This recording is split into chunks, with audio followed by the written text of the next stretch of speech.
Hello. How are you, Muad? Well, I mean, it was 30 seconds left, Hello. but I just started it now. Too long. So today we have Muad on the podcast. I just want to introduce Muad quick. So, um,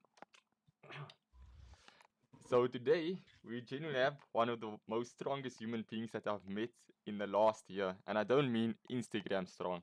I mean real strength. On a deload week, when most people are taking it easy, and this is an actual fact, this guy is casually static holding 140 kilos on bench and front squatting 140 kilos and pressing 40 kg dumbbells on incline like it's a warm up. Is that right? I think. Not sure if that's true. So when this man talks about building muscle and strength, it's not a theory, it's not vibes, it's experience. More importantly, he's not just strong for a moment, he's strong consistently, which is what most people struggle with. So today we're breaking down what actually works long term when somebody who's lived it with somebody who's actually lived it. No shortcuts, no gimmicks, just strength. Welcome, Muad. How are you? Thank you, Mikhail. I'm No doing problem. good on yourself. It was quite the introduction, eh? No problem. I'm doing well as well. Thank you for being on the podcast, by the way. Of course, my Yeah. pleasure. There seems to be a bit of a lag also, by the way. But so I wanted to start off the podcast with asking you the question, or this episode with asking you the question, what's the difference really between building muscle and building strength? Right, so this Yeah, is an extremely common misconception, right? yeah, So, although strength and hypertrophy, which is what the scientific term for muscle growth, right? It's related, but it is not the exact same thing. yes, It's just the general population who's not into training would take this the route of calling it the same thing. So it's linked, right? That's the first basis. But building muscle, also known as I mentioned, hypertrophy, means increasing the muscular fibers and the muscle size, right? Making the muscles bigger. Whereas strength is the ability of that muscles to produce a certain amount of force in that movement, right? okay, And strength is also influenced by the nervous system efficiency, motor unit recruitment, intermuscular coordination, obviously your technique and leverage on that specific lift that you are doing. Whereas strength, if you were to open a door, for example, I'm going to break it down in as simple as possible. How it would work is your brains and your muscles are obviously linked, right? yeah, You with me? yes, So if I were to open the door, my brain would send a signal to the neurons in my muscles that would fire, engaging that muscle. And say this was a normal mm, door, that door would open instantly, right? But if the door made of, say, steel, okay, naturally your brain is gonna send signals to other your other muscles to maybe put both of your feet down against the door and pull with both hands, yeah, right? yes, okay, So strength is essentially the ability of the production of the amount of force that you can produce in a specific movement. mm, So this is why beginners get stronger fast before they look bigger yeah, because the nervous system, right? You with me? The nervous system is learning how to use it before I lie. I must have made a mistake. Sorry. The nervous system is using what they already have. So your nervous system is not used to using your body for its strength, which your body already has. So it's like a hidden potential.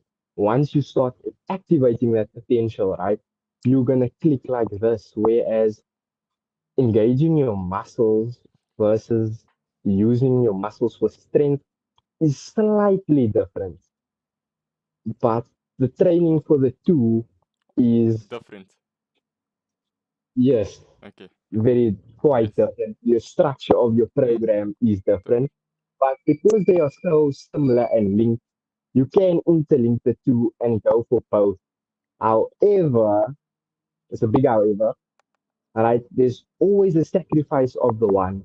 So if you want to be this world's strongest man, right, You can have less you muscle. may not look like, Yeah. yes, exactly. You're not going to look like Ronnie Yes. Coleman as built as him Mm. versus your Eddie Hall. They look different because their training is different. But you can get that sweet spot In where you between. go for Yes. both. Uh, Yes, exactly. yeah, because many people think that if you have a lot of muscle, that must mean you're also strong. But I've seen like some strong, skinny guys as well. So it's not necessarily muscle that makes you strong. And there's different types of fibers involved in strength and muscle. If I'm not wrong, right? Yeah, that is absolutely correct. So you have your different types of fibers, like your slow twitch and your fast twitch. So Yeah. in that in itself is a different method and training Mm. style for that specifically. Yeah. So if we look at sprinting, for example, right, the person who sprints and trains his fast twitch fibers in a specific movement Yeah. pattern versus the person who squats for strength, there's going to be a Difference. drastic But I difference, have a right? question though. So the So person, so if a yes, person sprints, right, they can grow their fast twitch fibers, right? But can't you grow both fast twitch or correct. and slow twitch fibers? And can't you grow both of them? Or that if you do grow one, does it sacrifice the growth of the other one? All right, so it all comes down to how you structure your training because the different exercises would obviously represent different goals, and those goals will relate back to your results. Mm. So the fundamental and the basics to get what you want, you must have a plan in place and stick to that plan. Yeah. So, like I said earlier, both is possible. Although, if you want to be the best in that specific field, if I want to be Usain Bolt, I can't be training like Mr. Powerlifter, deadlifting 220 kgs. I need to train in a specific way, training my sprints, training my intervals, going to the weight room, yes, but a different training style, Yeah, that makes sense. right? Yeah. So if basically if I were to sum it up right now, a nice analogy that I could give is muscle is increasing the size of your engine and strength is learning how to shift the gears, press the accelerator properly and control your car, Yeah. which is obviously now analogizing, if that's a word. Yeah. Well, he's now analogizing the engine and the core, which is representing your body. Yes. Yeah. Right? So you can increase the engine size without learning to drive it well, but you can also learn to drive it well without a massive engine. Okay. So You with me? technically, yes. So technically, if you have more muscle, that means that you can have more strength, but not necessarily. It just means that you have more room for strength. Yes, Oh, okay. But also, I have a question. exactly. Because Yeah. if yes, Now, I want to know, like, for example, even myself, right? Some of us, like, we train like really, really long, right? Whether it be strength or muscle, but we yes. don't we don't see any changes and we don't see progress. So why do some people train so hard and they don't see any progress in their training regimen or in their strength or in their muscle? Okay. Whenever we encounter a problem, okay, in life also there are various factors you must look at. Now, specifically in the training field, right, and resistance training, there's always going to be a group of factors to look at. So there could be how hard you're training, how consistently you're training. Not just that, you can go further, what you're eating, your nutrition. You can go even further, your sleep, your stress. Those are all factors that need to be accounted for. Are you tracking your progress? Because, okay, for all our new and our newbies out there to resistance training, the fundamentals of growing is going to be your nutrition, your resistance training, and your sleep. So it will always be one of those three factors. It's impossible for you to not grow if you were to stick to you get the right amount of sleep in, Mm, you eating correctly, and you are training properly. So it has to be one of those yeah. factors. Then from there, right, we dive even further. So could you give me a scenario maybe of what exercise or what goals you were struggling with? Okay. Just want to greet that nine quickly. What's up? Because he said sup. So what's up? Um. So for example, I was struggling to build muscle, right? Because I was training consistently, and also I didn't see the weights go up. So for example, I'd lift like 32 k. Like I'd build myself from the first year, right? So in the first year, I was like probably lifting like 22 kgs, and then till the 1.5 years, I was like lifting 30 kgs, 32 kgs. And from there, it's always been a plateau. It's always been 32 kgs, and that's where I'm at now. I'm not sure, like, you can't really tell whether you put on muscle or not. I don't think you can really tell if you put on muscle unless you take pictures like once a month, but I never did that. But I noticed that my strength it plateaued around 32 kgs on each like Okay, dumbbell. okay, so let's take your scenario for example. You started off with 22s and you work your ways up to 32s over the span of how long? I'd say 1.5 years. Roughly 1 year. Okay, Roughly 1 year. one, okay, roughly 1 year. 1 year is 12 months, 10 kg increase. That is a solid amount, right?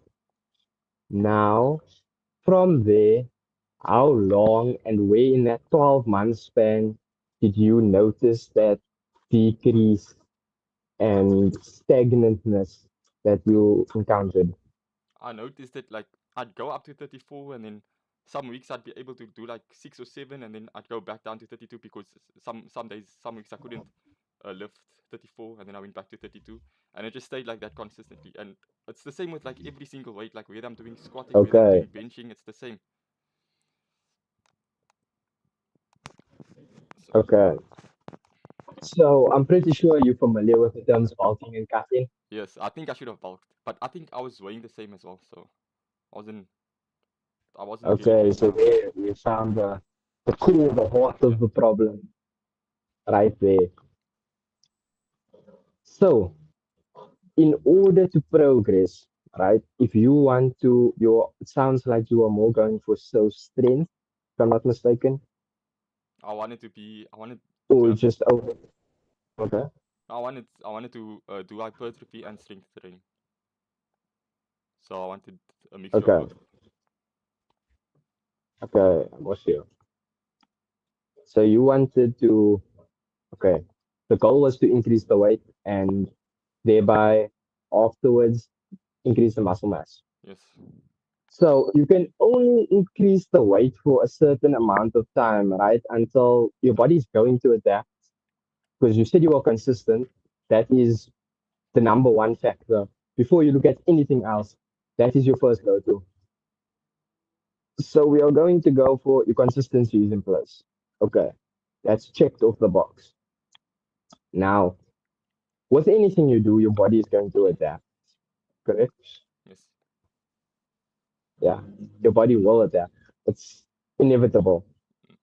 So you can only lift a certain amount of weight for a certain amount of time, and then your body will adapt, and you will either have to increase the weight, and if you can't increase the weight, then okay, now we need to take a step back. We need to look at the broader picture.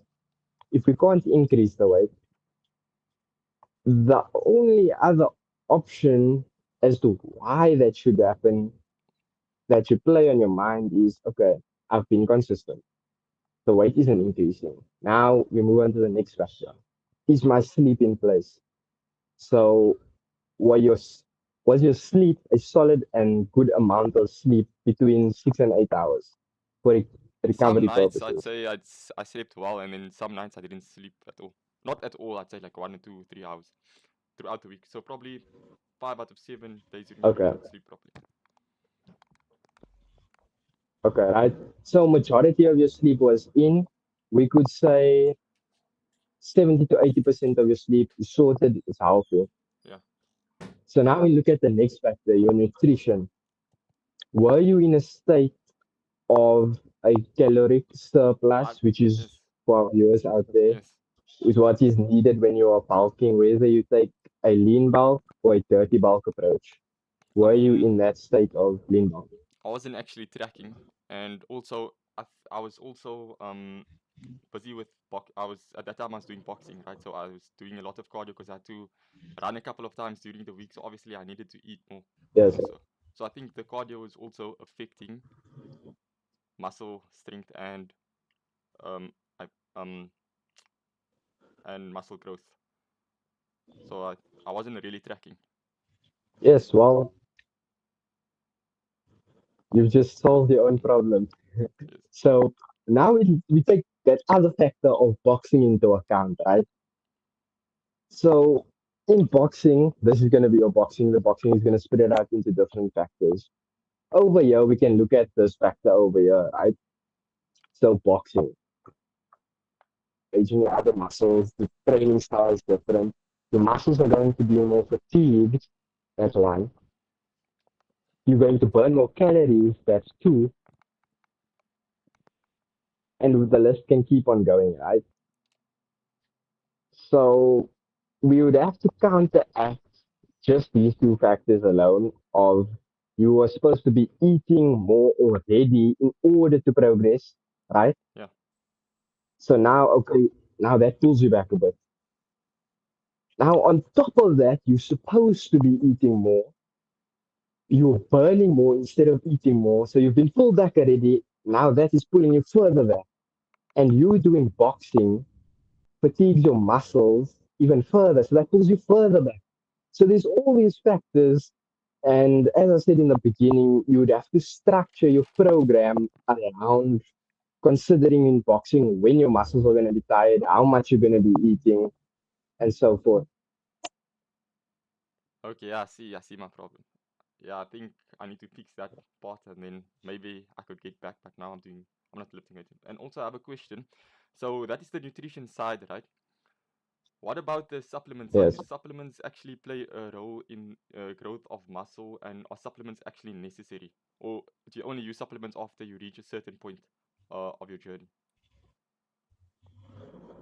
Okay, so this is one of the most common fitness questions in the whole industry, right? You know, I know quite a few people who have started gymming this year. Yeah, One of the first ever questions they ask me is, are supplements necessary, right? No, they are not. Full stop. If I am going to talk to a beginner, that's the first thing I should tell them and put a full stop right there. You should not look at supplements at all. People think that supplements is this cheat code and I'm gonna take this, boom, I'm big, boom, I'm strong, boom, I'm lean. It's not many how people it take works. creatine. I mean, creatine kind of So works. muscle existed, yeah. So as it is in the name, supplements are Mhm. supplementary. So creatine is extremely effective. So is protein powder, and so is caffeine. That's the most useful supplements if you're ever going to consider supplements, right? Yeah. But with all of these, right, they have a not side effects, but they ties to it. So protein powder is just for your convenience, whereas that okay, let me rephrase. Protein powder is for your convenience if you are taking the right protein powder. So you get the different protein powders, and most companies throw rubbish. It's high protein, but they Yeah. throw rubbish and sugar into that. The most common one, I'm pretty sure you've heard of, is mascarina. Whoa, I don't want to get sued. You go to the supplement Yeah. stores, you go to the supplement store, that's Mm. the first thing those guys want to throw at any skinny person. I think he just left. Okay, wait a second. He's gonna. I'll just hold on quickly.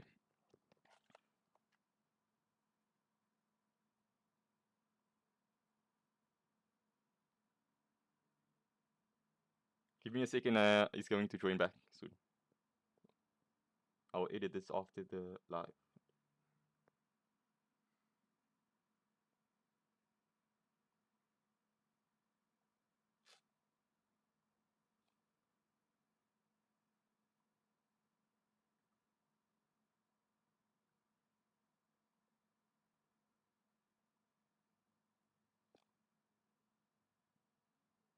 Wait, let me just phone him quickly.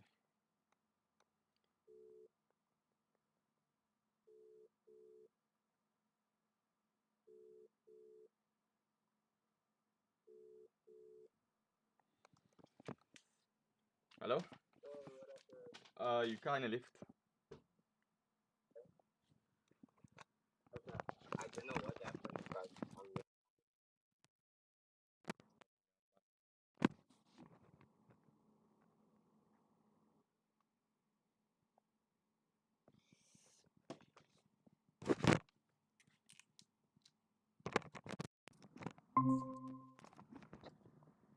okay. Are we running, Oh, yes, we're good. We're good. Mikhail? Yeah, it's fine. We're good. Are we good? Yeah. Okay, so what was the last thing you had?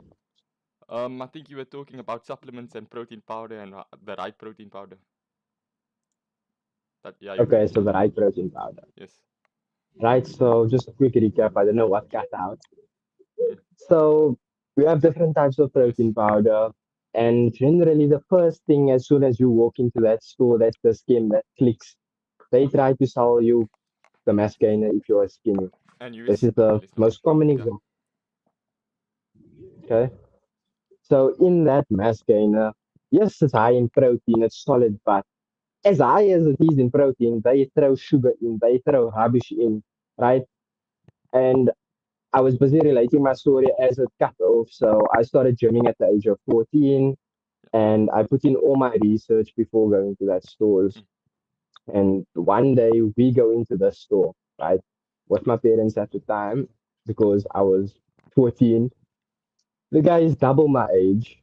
I know more about every single supplement Crazy. than him. Mm. And he is telling my parents I am too young to start supplementing. Yeah. So it's a very counterintuitive space because what happens is those salesmen, they are not informed. Their job is sales. They want to make sales. So he tried selling me something and I pulled my parents aside, explained to them because I pre-prepped them for that. I knew what was coming because this is the most Mm. debatable and argumentative topic in fitness is the supplements and the amount of money that people get scammed and throw into this topic because they think it is the quick fix. So it's not a necessity. However, why if we take protein in specific, there are certain ones that are pure whey. So, for example, whey isolate. That is the correct one. That is pure form of protein. That is fine. That's for your convenience. Throughout the process of creating your cheese and your milk, it is sort of simplify it, one of the products that is produced, right?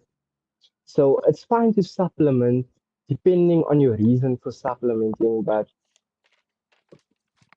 it's not a necessity. Okay. Yeah. So if you want to go further, you mentioned creatine Yes, earlier. creatine. Creatine is it is Yeah. effective. It is the most researched Mm. fitness supplement on the market, right? So for any of the viewers out there watching, the best and the most research specifically because in creatine you get different forms of creatine. The best is going to be your creatine monohydrate that's the one you want to go for. Right.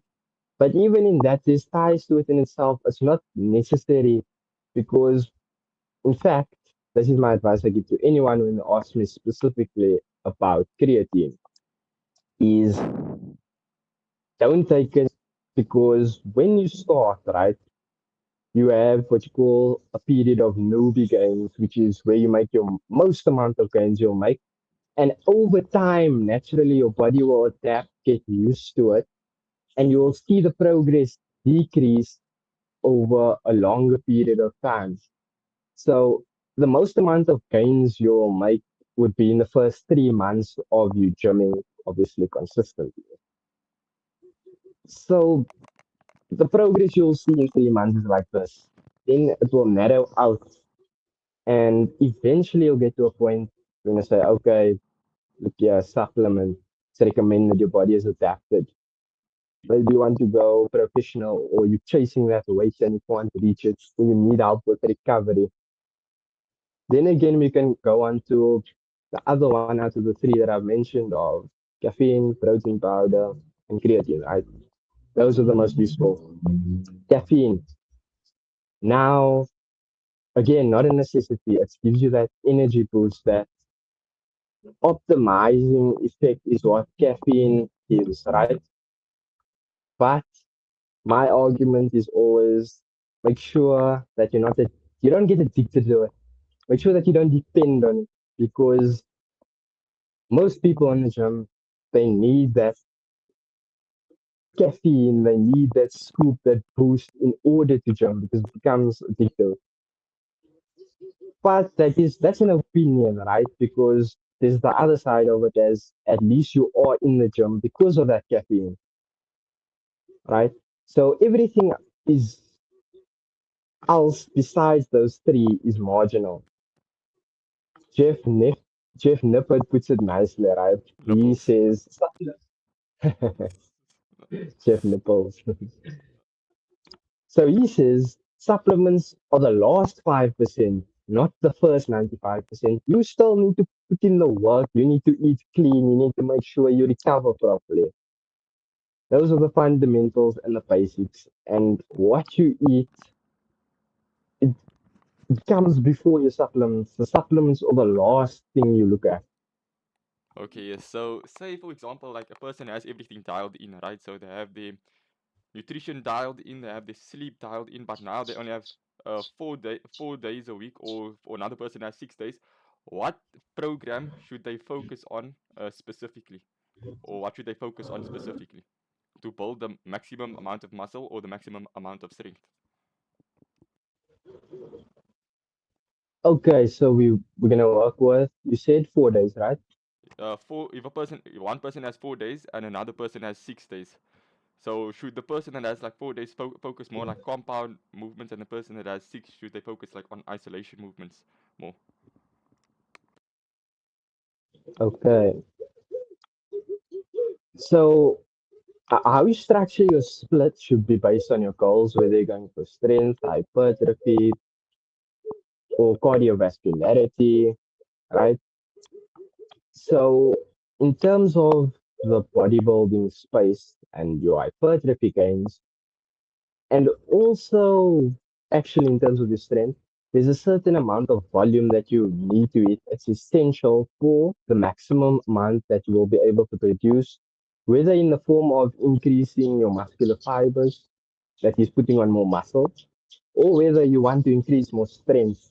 It is going to be essential that you get the right amount of frequency in. So when we look at how you structure your split, you need to make sure that you have the right frequency in. Your training intensity is enough and it's at the right intensity. Okay. So based off the 4 day split and the 6 day split, I would say the ideal amount and the minimum requirements for the maximum results that you can produce would be hitting each muscle twice a week. So if you look at the 4 days versus the 6 days, in both you would want your compound movements and your isolation movements, right? But the fundamental and the raw part of it is that you hit the muscles at least twice a week. So if we are looking at our 4 day split, we would go with an upper lower split. And if we were to go for our 6 day split, we could do our push pull legs, right? So you need to know what you want out of your training and you structure that around what you want. But remember the fact is that, okay, I need to eat my muscles, each single muscle twice a week. Yeah. I also have a question on like building muscle. So the way you build your upper body is different from the way you build your lower body? And should you also do ab workouts? That's another question. Should you do ab workouts? Do ab workouts actually work? That's a question. Mm. Like every some people say like abs are built in the Yes, kitchen, right? And others say you have to do ab workouts in order to get definition in your abs. So yes. yeah, The question that everyone's watching, everyone wants a six pack. yeah. I've been trying for like 3 years now. Funny enough, that's how I started doing ab workouts before I shower in my underpants on a yoga mat. So, abs are built in the gym, they are revealed in the kitchen. If you want a six pack, like you want that six pack to pop, you're going to build it in the gym through your exercises, right? And then through your nutrition cannot be, to put it plain and simple, it can't be ass. Because if you're going to eat, whatever you're going to eat is going to be linked to what you look like, because that is the fuel for your body. Mm. So, are ab exercises necessary? Yes, but it's important to remember that your compound exercises, right? They are going to be working a lot of muscles, Yeah. and generally, that and how you overload your compound exercises could be, listen very carefully, could be, not always, could be enough depending on how hard you train and your training style.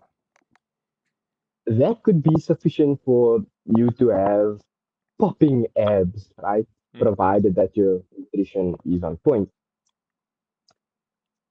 But there's always some factors to consider. So we have person A, same split, right?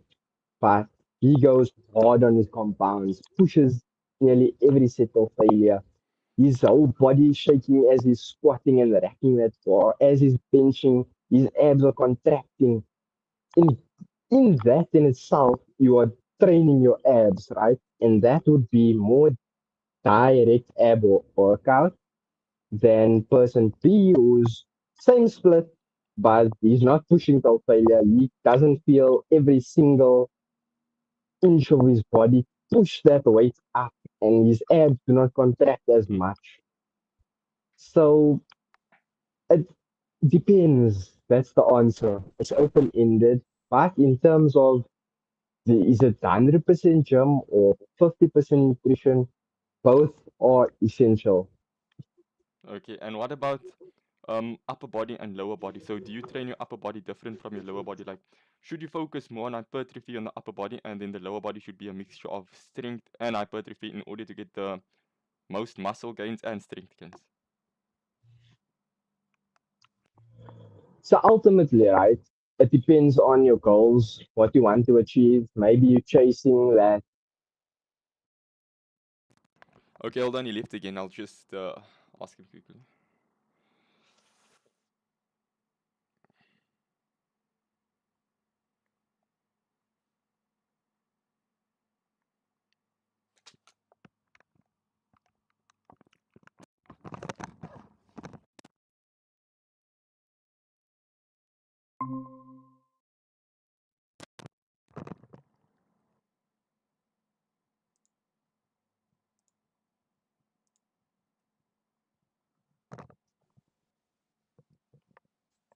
Are Yo, you with me? yeah. You stop by it depends on your goals in terms of upper and lower body. Yeah.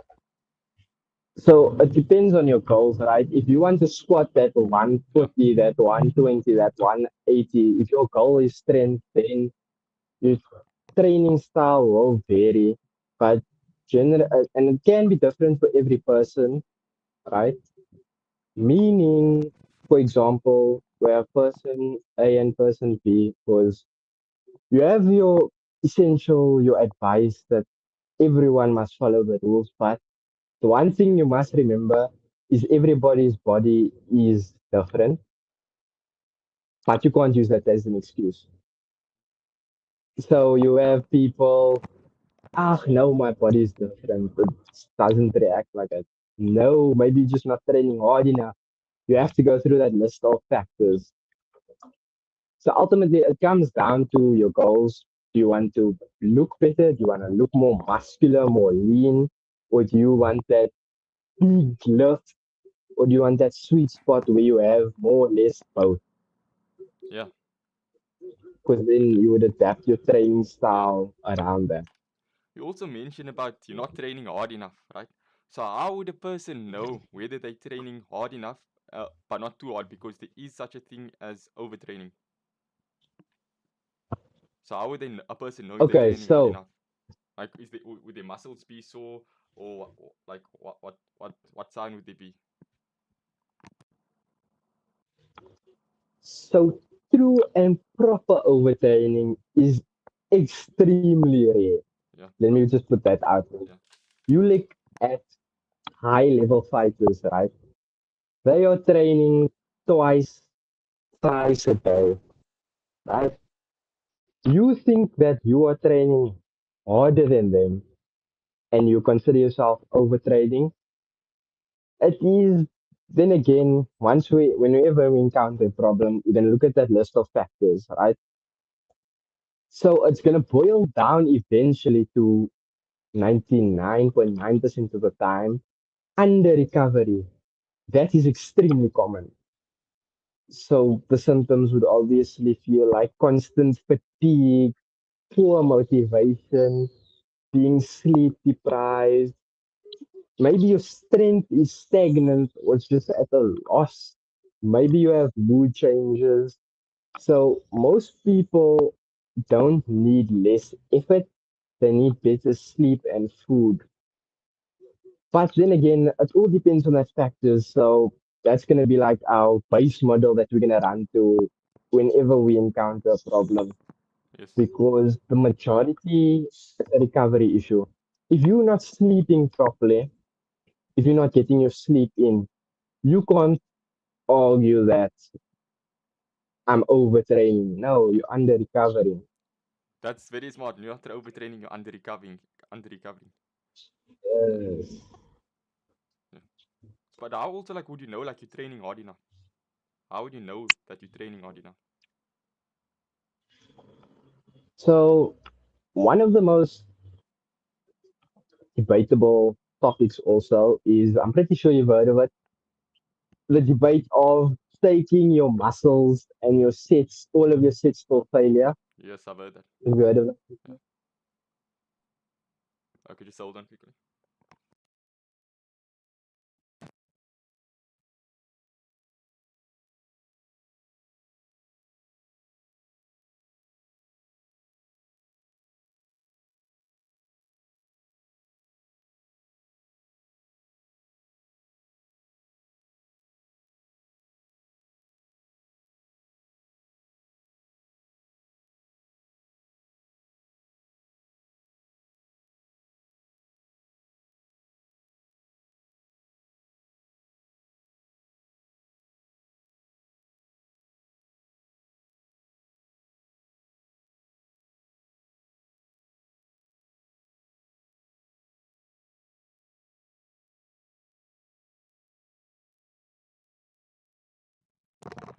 Just hold on quickly. I'm just gonna fix it now. Just hold on. Okay. Okay. Are we running? Yeah. Are we up and running? Yes, yes, it's all good. Okay, apologies to the audience. There were some It's good. technical issues. I'll edit it after the live stream. It doesn't actually matter. I can edit, like, I can cut it out of the live stream, like the points, like where you left. I'll just cut it out. Like, obviously after 24 hours. Yeah, okay. So back to our topic of discussion, which was, you know where I stopped? Yes, I think you stopped by. Oh wait. I remembered. Wait. Just give me a second. We were talking about um the debate of whether you have to take every set to failure. Some people say that you have to take every set to failure. Okay. See, I didn't forget. I'm just checking that you're listening. Okay, so back to our question of discussion. right? If you were to consider yourself overtraining, you would have to sit down and analyze each and every thing that you do. So now we go to, am I taking my set for failure? I'm going for 10 reps on the bench press, right? I go 1, 2, 3, 4, 5, 6, 7, 8, 9, 10. I feel that I can do more. I know that I can do more. You have person A who's going to push past his limits and he's going to go for that 15 reps. Whereas you have someone who stops. So that person who stops, he's obviously out of the picture completely, right?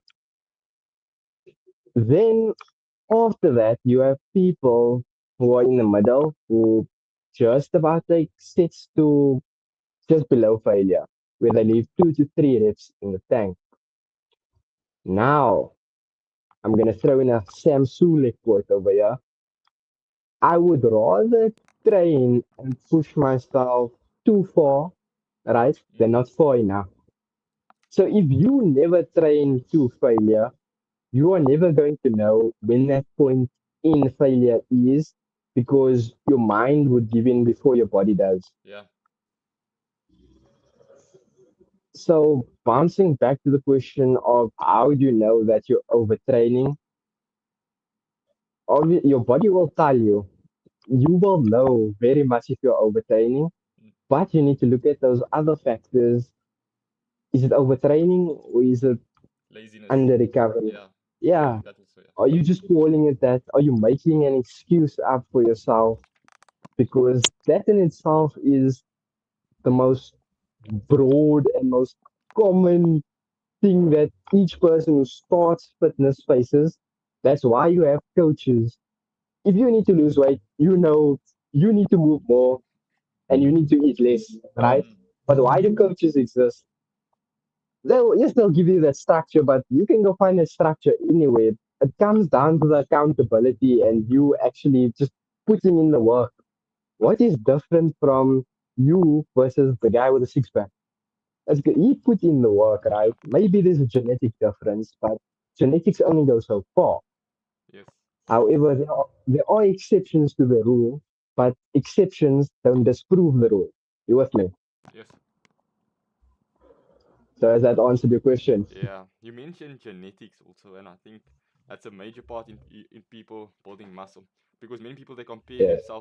themselves to other people who are actually genetic freaks. They're just outliers, and that's not always the case, right? Because but how does one person maximize their gains in accordance with their own genetics?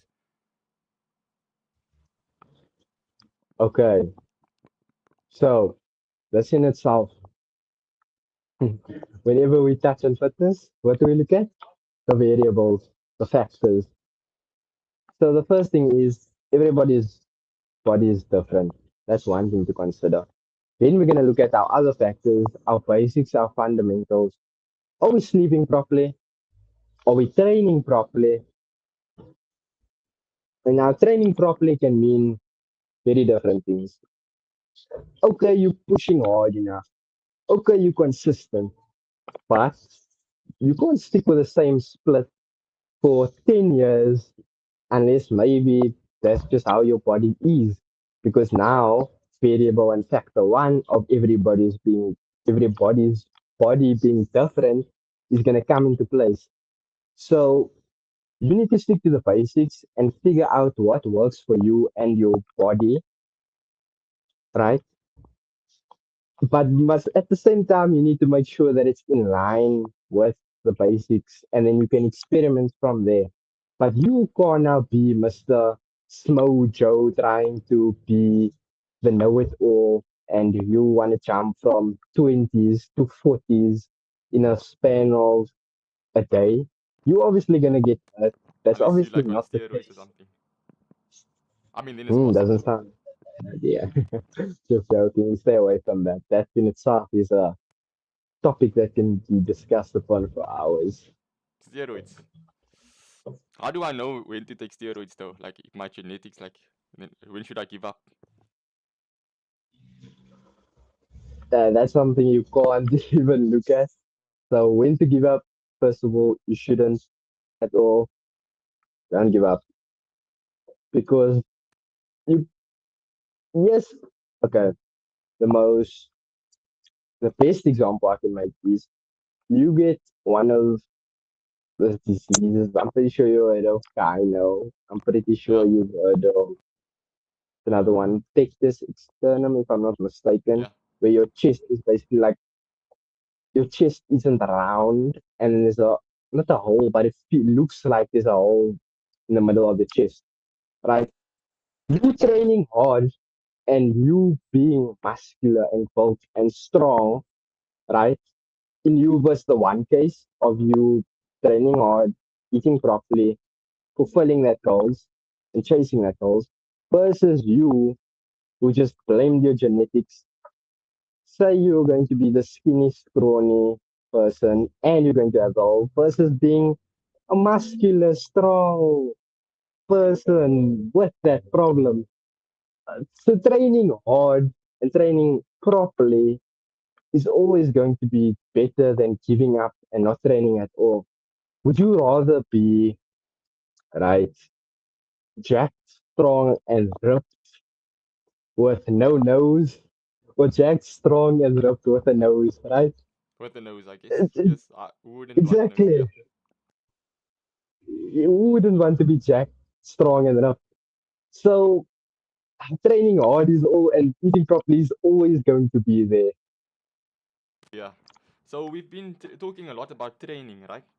But Yes. we haven't been talking a lot about an, another the opposite part of training, which is resting, and is and resting I think is equally important.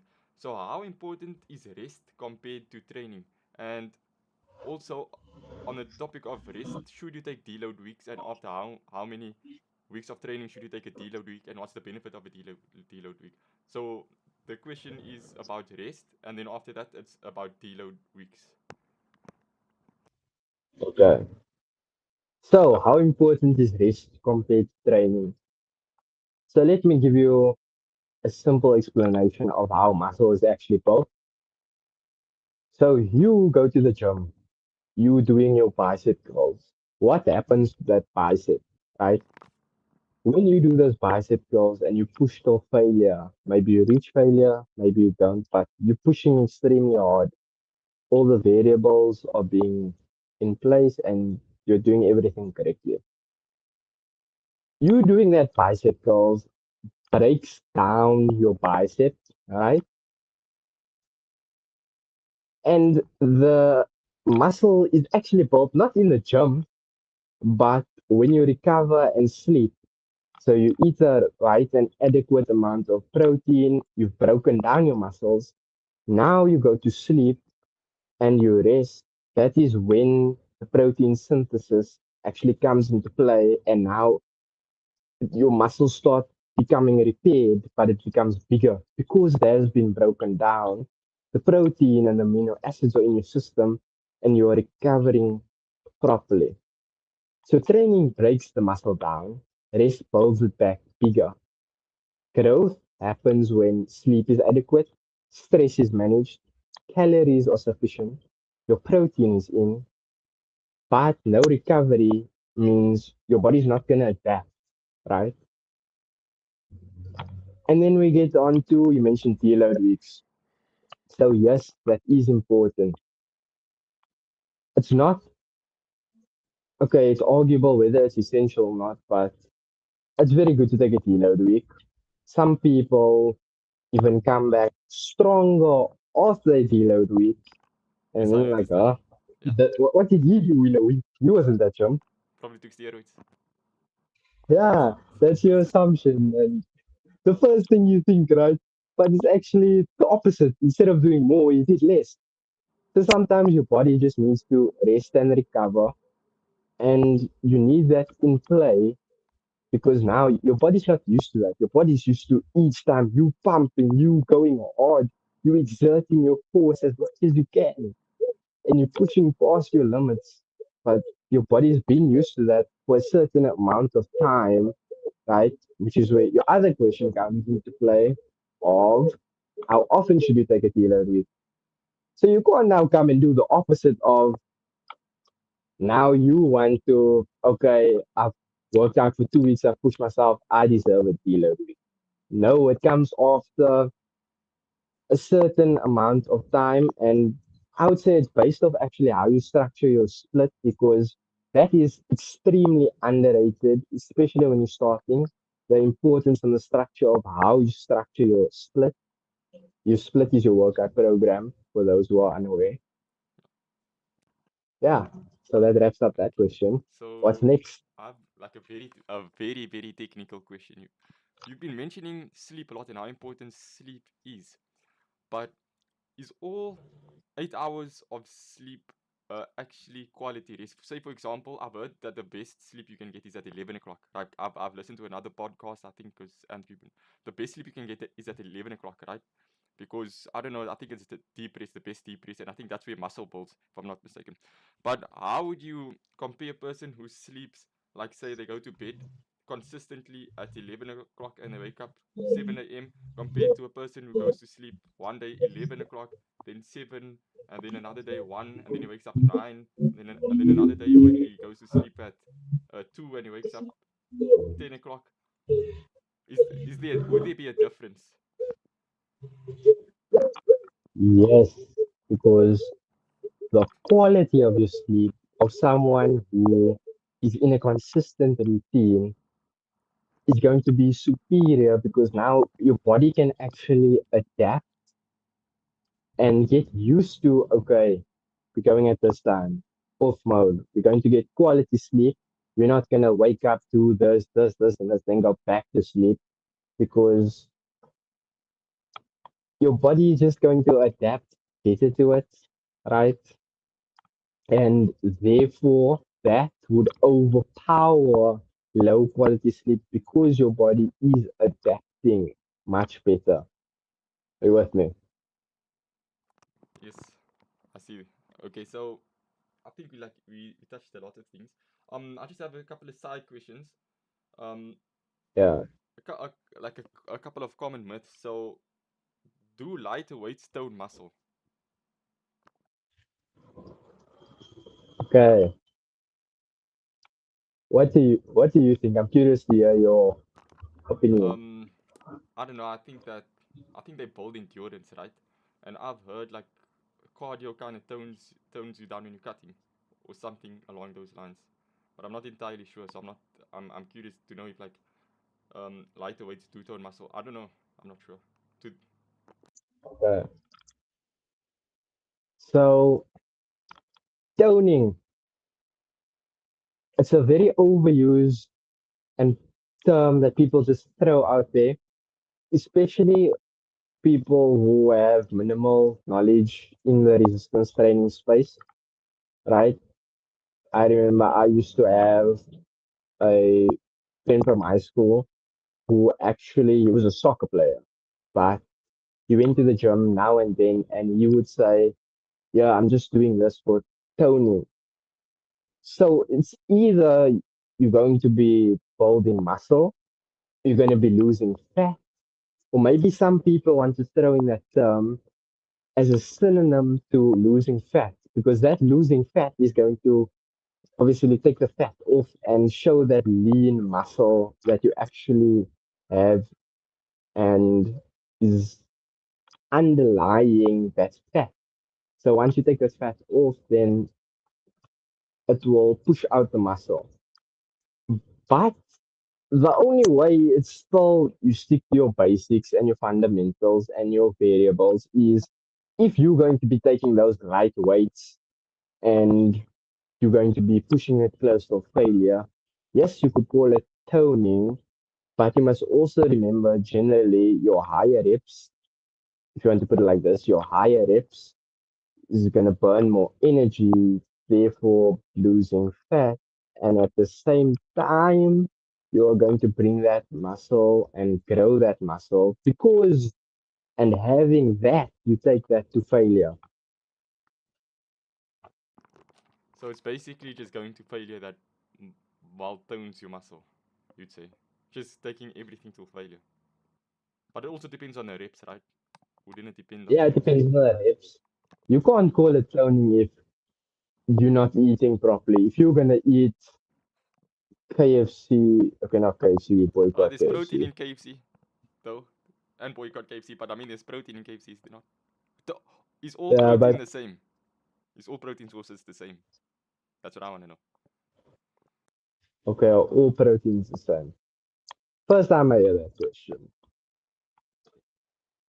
So you obviously get the different forms of protein, like your liquid protein and your solid protein, but it comes down to the same thing.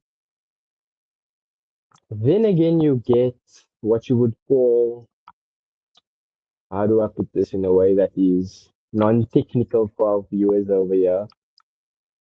So you get your chicken, you get your meat. That's one form of protein. Then you get your other form of protein, which is your milk and your liquid proteins or your dairy proteins.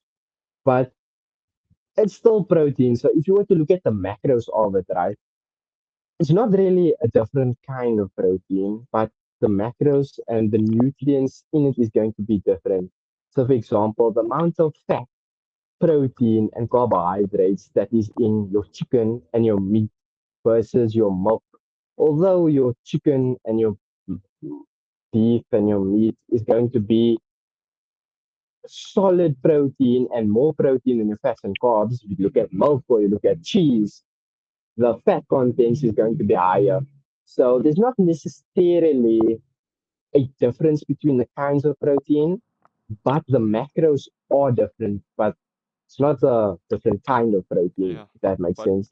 I've heard like there's good sources of protein and not so good sources. So, for example, because I'm Yes, not like essential amino acids, right? I've heard there's something like there's certain amino acids that yes, your body can't make, and which are found in high concentrations yes, in like chicken and eggs and that sort of stuff. But where vegetarians they couldn't like get the amino acids from from their sources of protein. So that I was trying to like compare those types of protein, like vegetarian sources of protein and yes. um what's the person who eats meat? Carniv carnivore. Carnivore, yeah. Yeah, It's they only types of meat or of protein sources. Is one better than the other? For example, say for example, a person eats the same amount of protein in broccoli as yes. meat, right? Would those protein sources be the same quality? Quality wise, if you're gonna eat the same amount of broccoli versus the same amount in meat, say 200 grams of meat, Yeah. the amount of broccoli that you would Yes, have I know. to indulge Uh, in would be ridiculous, right? okay. So in life, too much of anything is bad for you. If I were to drink 50 liters of water, I don't even know if that's possible, but if I were to chug 50 liters of Yeah. water, that's obviously bad for me. So you eating that massive amount of broccoli for the same amount of protein that you could have eaten in a 200-gram steak, it's not, yes, it's the same amount of protein, but the macros is also different. The macronutrients, your carbs, your proteins, your fats, right? So, okay, you got the amount of protein from your broccoli. But now maybe there's too much of this in your system. Whereas if you were to just eat that meat, you'd have gotten your protein in. Now you don't, everything is sorted because you don't have too much of this or you don't have too little of this because you got your protein in, that's it. Whereas you eat in your broccoli, now you have too much of this in your system. And logically, you're going to feel nauseous. You're going to want to throw that up. You're not going to want to eat. And then that in itself is going to throw off your whole nutritional plan of what you're going to eat for the day. And maybe it worst case scenario, it cascades down into a big problem that you sit with now of you being constantly nauseous. And like I said, you just want to throw everything up and it affects your overall diet, right? And that would bring further problems. Yeah. So basically, just don't eat a lot of broccoli. Stay away from broccoli. Anyways, I have one last question. Yes. If you had to give one rule for building muscle and keeping it for life, what would that rule be? Okay, if you were to put a gun to my head right now, Yeah, and I were to give you that answer, you're right? probably not going to give it. I would die. Yeah, Just like me. So consistency, number one. Take everything else away. Consistency. Okay, that's covered. Then we're gonna go to our basics. Nutrition, eat properly. Training, train properly. Structure your lifts. Use progressive overload. Right? How we can take that. And sleep, recover. So it's just those four. You stick to these and you will figure it out. There yeah, will be no situation where you encounter and you go back to those variables and you look at and you dive deeper and you analyze. There will be something which you will find, hey, I didn't get my sleep in. Hey, the week before I also didn't get my sleep in. The week before I wasn't training properly. I wasn't pushing hard enough. I didn't get my electrolytes in. It will come down to one of those four factors.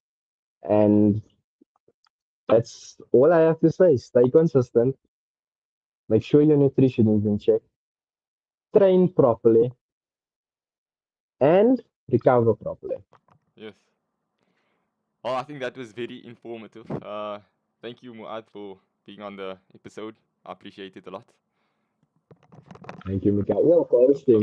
It's my thank you. pleasure. Thank you. I'll see you at gym if I go back. I hope so.